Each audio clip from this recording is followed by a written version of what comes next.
మాకు బాప్తిసం ఇచ్చినటువంటి దైవజనులు చికట బెంజమిన్ గారు ఏం చేసేవాళ్ళంటే నలుగురు మరి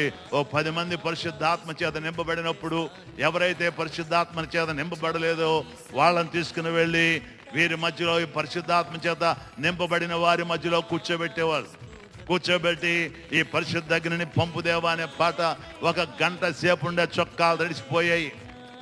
ఆ చొక్కాలు తడిసిపోవడం మాత్రమే కాదు, మోకాళ్ళు పుళ్ళు పడిపోతా ఉండేవి. కింద పడినప్పుడు మోక చెప్పులు పుళ్ళు పడిపోతా ఉండేవి. ఈ దెబ్బలకు వీళ్ళు అటుబడి ఇటుబడి ఈ అగ్ని ఏం చేసేదంటే ఆ మధ్యలో ఉన్నటువంటి మరి చూసినట్లయితే మారు మనసుకు వెళ్ళలేకుండా ఉన్నా, లేకపోతే రక్షణ పొందకుండా ఉన్నా, ఒకవేళ రక్షణ పొంది దేవుని ఆత్మచేత నింపబడకపోతే వీరిలో ఉన్న అగ్ని ఏం చేసేదంటే